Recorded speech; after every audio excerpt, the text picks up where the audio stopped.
तमेव जयते नानृतम्। नमस्कार, मैं हूं अमन यतन वर्मा। खाकी एक वचन पर हम आपको दिखा रहे हैं जालंधर डिस्ट्रिक्ट के एक गांव की दिल दहला देने वाली कहानी। गुरदीप सिंह, एक साधारण सा ट्रक ड्राइवर जो रात को अपने दोस्त के घर जाता है लेकिन वापस लौटकर नहीं आता। कई दिनों की जद्दोजहद के बाद पुलिस इंस्पेक्टर सोडी और उनकी टीम को गुरदीप नहीं, जमीन में गड़ी हुई उसकी लाश मिलती है। कौन है गुरदीप का कातिल? भोला सिंह, जिसकी जमीन में गुरदीप को दफनाया गया, या फिर इसके तार जुड़े थे घरेलू हिंसा से जो गुरदीप की पत्नी 5 सालों से झेल रही थी, या फिर इतना घिनौना खेल खेला गया सिर्फ गुरदीप की सोने की घड़ी के लिए। सवाल कई थे, लेकिन जवाब मिलने की उम्मीद भी तभी होती है जब सवाल उठते हैं। फिलहाल इंस्पेक्टर सोडी और उनकी टीम हर एंगल को टटोल रही थी।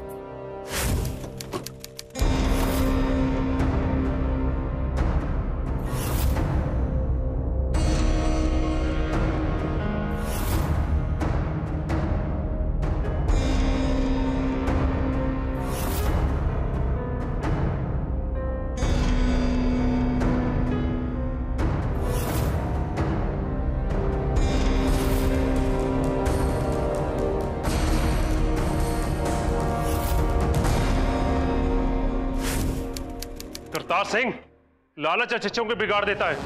क्यों? गुरदीप तेरा अच्छा दोस्त था ना? वो तो मेरे लिए भाई से भी बढ़कर था। आप मुझ पर शक भी कैसे कर सकते हैं? और ये उसकी 30,000 की घड़ी। अब ये मत कहना कि तुझे पैसों की जरूरत नहीं थी, वरना तेरे बाप की रिपोर्ट तेरे मुंह पे मारूंगा। ये आप कहाँ की बात कहाँ लेके जा रहे हो साहब? मेरे पियो के इलाज के लिए पैसों की जरूरत थी, पर उसके लिए मैं अपने दोस्त को क्यों मारूंगा? और रही बात इस घड़ी की, ये तो सफाई करने वाले गप्पू ने मुझे दी थी। गुरदीप हाथ धोते वक्त इसे निकाल दिया करता था। मैं उसी वक्त ड्यूटी पे पहुंचा था। मैंने सोचा मैं उसे बाद में लौटा दूंगा साहब। अच्छा, कोई मुहूर्त का इंतजार कर रहा था तू? नहीं साहब, मैं भूल गया। आप किसी से भी पूछ लीजिए, मैं कभी कभी चीजें भूल जाता हूँ साहब। वो ज्यादा ही नहीं भूला तू? जी हाँ, ये रिसिप्ट यहाँ की है। कुलदीप जी आए थे 2 हफ्ता पहले यहाँ पे अपना इलाज कराने, फिर उसके बाद उनके यहाँ से रिपोर्ट लेने कोई नहीं आया। वो रिपोर्ट कहाँ है? हमें ये रिपोर्ट चाहिए। पेशेंट की परमिशन के बिना हम रिपोर्ट नहीं दे सकते। पेशेंट की परमिशन अभी आपको नहीं मिलेगी, क्योंकि पेशेंट का हो गया है खून।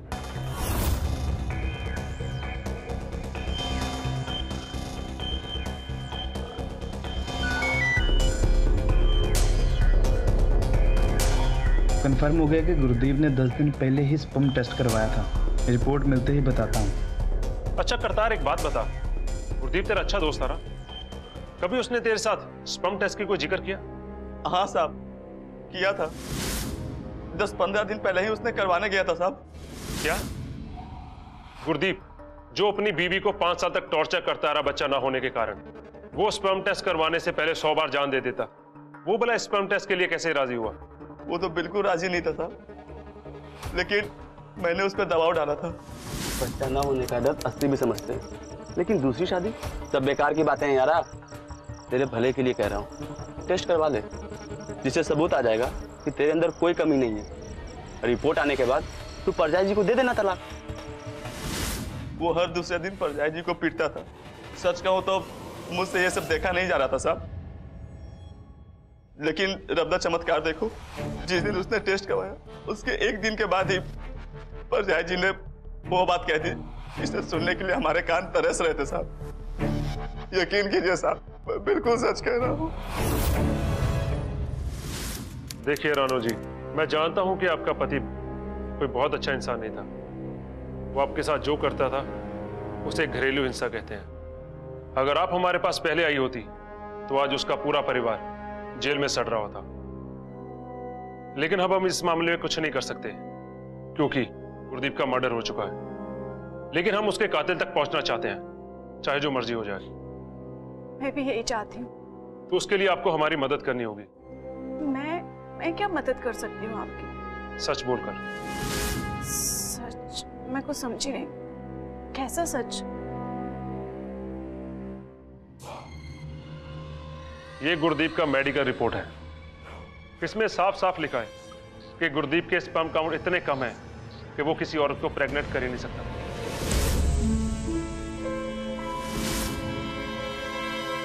सच क्या है रानो जी, बताइए क्या है सच? 5 सालों तक मैं उसके सारे अत्याचार सहती रही, उसका गुस्सा झेलती रही, उसके लात घूंसे खाती रही। पता है क्यों? क्योंकि मेरे पास बच्चा नहीं था। और तो और कई बार तो मुझे ऐसा लगा कि मुझे मर जाना चाहिए, लेकिन मुझ में तो मरने की हिम्मत तक नहीं थी। पता है सर, जब हर रोज आपके साथ जानवरों जैसा सलूक होना और फिर कोई अचानक आपको इंसान का दर्जा देने लगे, यकीन मानिए सर, बहुत अच्छा लगता है। और मेरे साथ भी कुछ ऐसा ही हुआ। मेरी जिंदगी में भी कोई आया जिसने मेरा हाथ पकड़ा, मुझे प्यार किया, जिसके लिए मैं 5 सालों से तरस रही थी।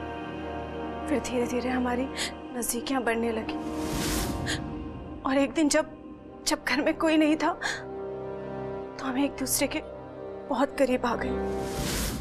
मैंने बहुत कोशिश की, लेकिन मैं खुद को नहीं रोक पाई और बस बहती चली गई।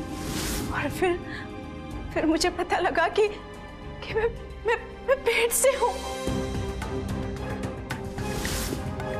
5 सालों से बांझ होने का ताना सुन सुनकर थक गई थी मैं।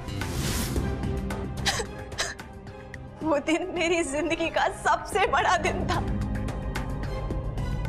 फिर गुरदीप को अचानक देखकर मैं डर गई और फिर मुझे लगा कि अगर इस घर में किसी को भी पता चला कि इस बच्चे का बाप गुरदीप नहीं है, वो लोग मुझे जीते जी मार डालते सर। और इसीलिए तुमने और तुम्हारे प्रेमी ने मिलकर गुरदीप को ही मार दिया? नहीं सर, ऐसा तो मैं सपने में भी नहीं सोच सकती। वो जैसे भी थे मेरे पति थे। पति था, लेकिन इस बच्चे का बाप नहीं। इस बच्चे का असली बाप कौन है? बताइए रानो जी, कौन है इसका असली बाप? बताइए, बोलो रानो।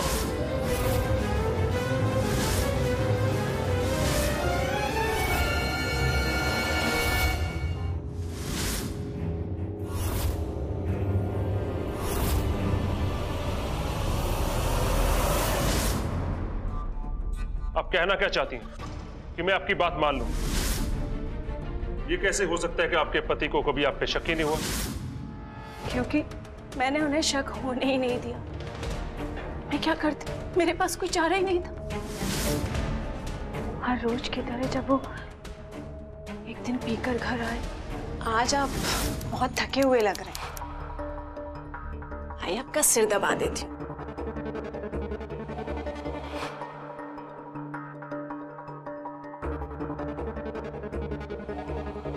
अभी कुछ आराम मिला?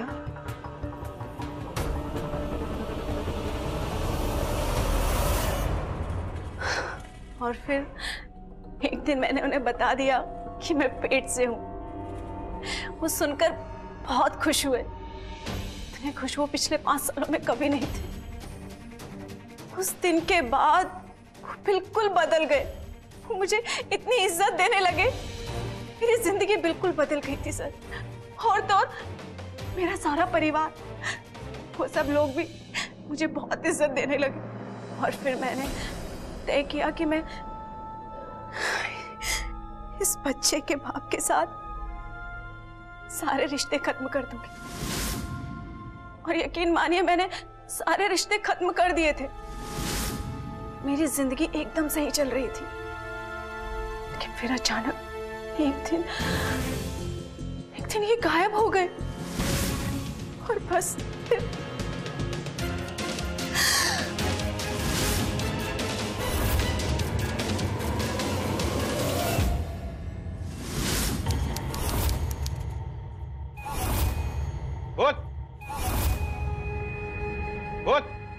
साहब, जिस बच्चे को लेके वो इतना इतराने लगी थी, वो मेरा बच्चा था साहब। बच्चा होने के बाद तो उसके जैसे तेवर ही बदल गए। मेरा भाई, वो जो उसे 4-5 लाफे लगाए बिना खाना हजम नहीं होता था, वो उसके आगे पीछे मंडराने लगा। और उस कमीनी ने मुझे दूध में से मक्खी की तरह निकाल दिया। चलो रानो के भाग चलते हैं, अपने बच्चे के साथ नई जिंदगी शुरू करें। छोड़ो मुझे। देखिए देवर जी, मैं आपके हाथ जोड़ती हूँ, जो कुछ भी हुआ उसे भूल जाइए। देवर जी किसे कह रही है कमीनी? तेरे पेट में जो बच्चा है ना, मैं सारे नु दस देना कि वो मेरा बच्चा है। अच्छा, और आपकी बात का यकीन कौन करेगा? अगर आपने ऐसी कोशिश भी की ना, तो मुझसे पहले आपका भाई आपको कुचल देगा। 5 साल तक खून के आंसू बहाए उस कमीनी ने, और वो राक्षस उसे अपना पति नजर आने लगा। और तुमने सोचा क्यों ना अपने भाई को रास्ते से हटा दो? फिर रानू के पास तुम्हारे पास लौटने के अलावा कोई रास्ता नहीं बचेगा। क्यों? साहब, मन तो यही था मेरा, पर जैसा भी था तो मेरा भाई ना। वो तू भाईचारे पे लेक्चर तो रहने दे, अब जल्दी जल्दी मुंह खोल और अपना गुनाह को भूल कर। उस रात तेरे मोबाइल की लोकेशन वही थी जहाँ तेरे भाई का खून हुआ है। नहीं, अब समझ ले बेटा कि तेरे पास कोई रास्ता नहीं है।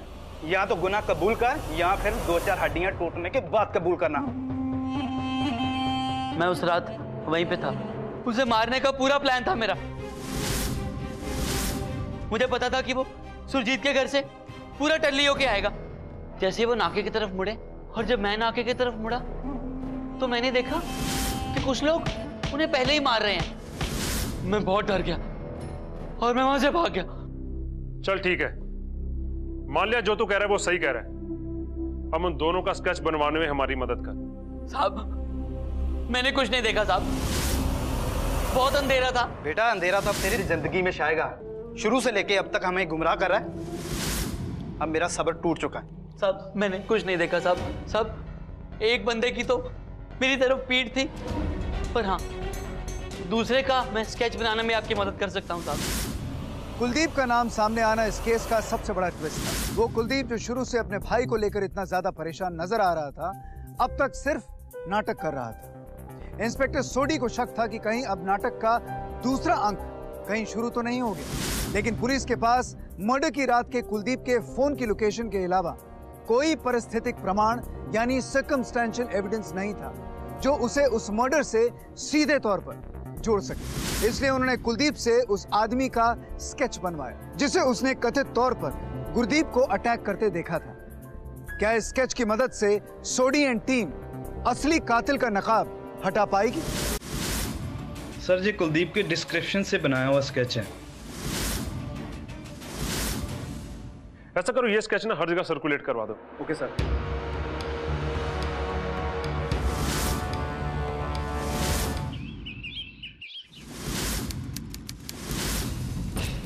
गुरदीप के रिश्तेदार, दोस्त, दोस्तों के परिवार, परिवारों के दोस्त, सबके साथ चेक करके देख लिया सर। ये स्केच की शक्ल का बंदा मिल ही नहीं रहा। परमार, तुम पानी पियो। और ये देखो तुम्हारे लिए क्या है, एक गिफ्ट।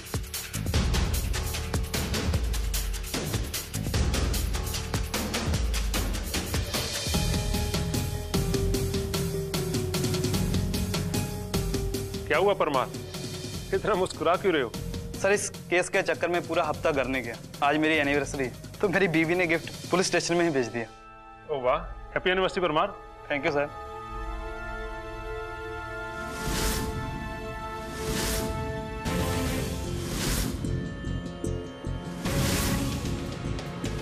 कुलदीप, तुम जा सकते हो। क्यों, यकीन नहीं आ रहा है? नहीं सर, यकीन बिल्कुल हो रहा है। मुझे तो पता है आप मुझे अंदर रख ही नहीं सकते। आप बेगुनाह को सजा दे ही नहीं सकते। साहब, खूनी का कुछ पता चला साहब? जल्दी पकड़ा जाएगा कातिल। तब तक तुझे यहाँ रखना नाइंसाफी हो गई। हमें पूरा यकीन है कि तुम बेगुनाह हो। चलो।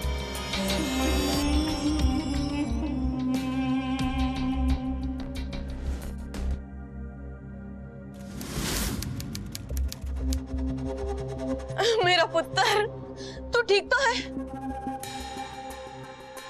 रानो जाएगी थे। नाम मत ले उस कलमुही का। तुझे फंसाने चली थी, धक्के मार के निकाल दिया हमने उसे। कुलदीप,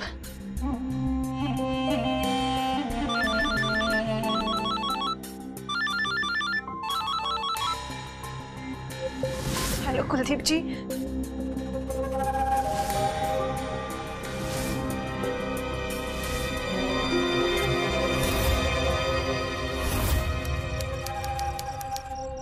कुलदीप जी,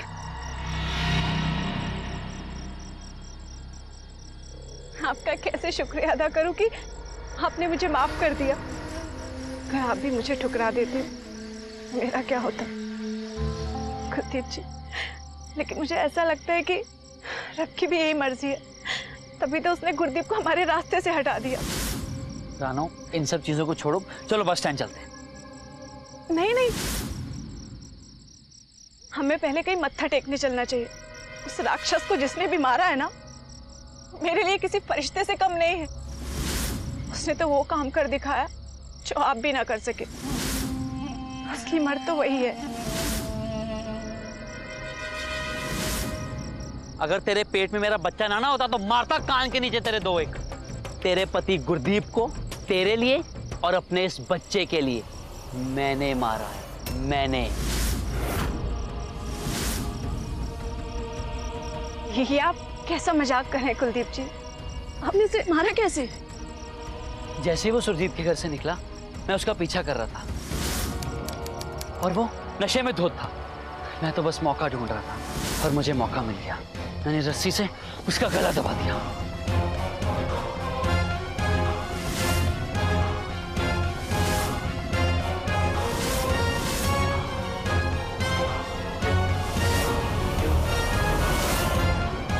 मैंने उसे कंधे पे उठाया और भोला सिंह की जमीन में दबा दिया।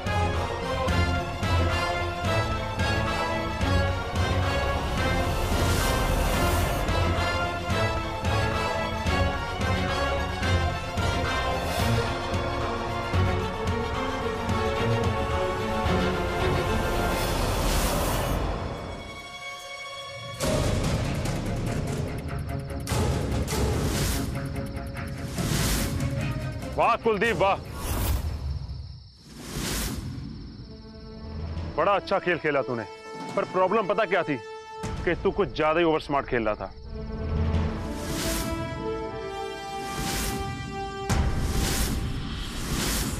Happy anniversary Parmar.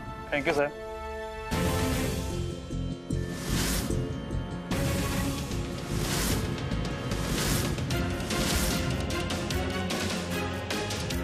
परमार, इस फोटो को अच्छे से देखो। इसकी आंखें और नाक बिल्कुल तुम जैसी लग रही हैं। सर एक बात और नोटिस किया आपने? क्या? ये इसका दाढ़ी वाला हिस्सा ये आपके जैसा लग रहा है बिल्कुल। ऑब्वियसली सर, इस स्केच का बंदा मिलेगा नहीं, क्योंकि ये है ही नहीं। वो अपने को बहुत शातिर समझता है। उसने हमारे दोनों के फीचर मिलाकर हमें ही एक स्केच थमा दिया। अभी तो इसको मैं बताऊंगा कि 3rd डिग्री क्या होती है। नहीं परमार, हम पुलिस वाले हैं। अब हम इसके खेल में किसी को मात देंगे। रानो का तुझे यहां बुलाना, तुझे फोन करना और तेरे मुंह से कन्फेशन उगलवाना, ये सब हमारा प्लान था। आपने हमें कहा था अपने पति के कातिल को पकड़वाने के लिए हमारी मदद करोगी। जी। तो हमारी मदद करने का वक्त आ गया है।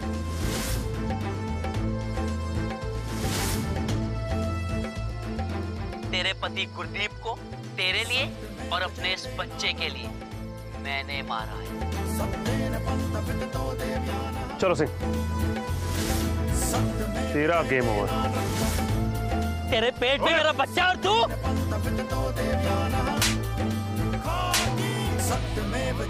माना कि मेरा पति राक्षस था, लेकिन तू क्या उससे कम है? हाँ? और रही बात मेरे बच्चे की ना, उसके लिए तो उसकी माँ ही काफी है।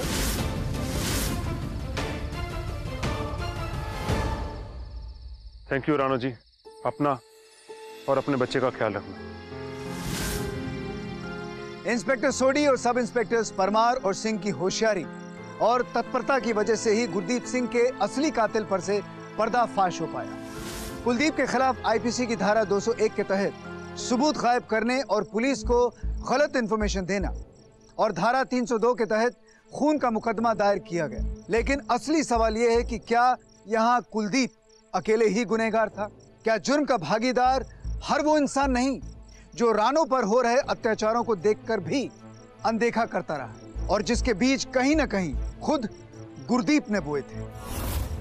बड़े शर्म की बात है कि 21वीं सदी में जहां महिलाएं पुरुषों के कदम से कदम मिलाकर चल रही हैं, वहां भी हमारे देश की लाखों महिलाएं आज भी घरेलू हिंसा की शिकार है। और जो देश अपनी महिलाओं को सम्मान नहीं दे रहा, वो देश सही मायनों में प्रगति कभी नहीं कर सकता। इसी उम्मीद के साथ कि हम महिलाओं के साथ हो रहे अन्याय को लेकर ज्यादा संवेदनशील होंगे, मैं अमन यतन वर्मा आपसे विदा लेता हूं। फिर मिलेंगे एक और सनसनीखेज केस और खाकी के एक और जबरदस्त कारनामे के साथ, क्योंकि अब जुर्म खत्म। यह है खाकी एक वचन।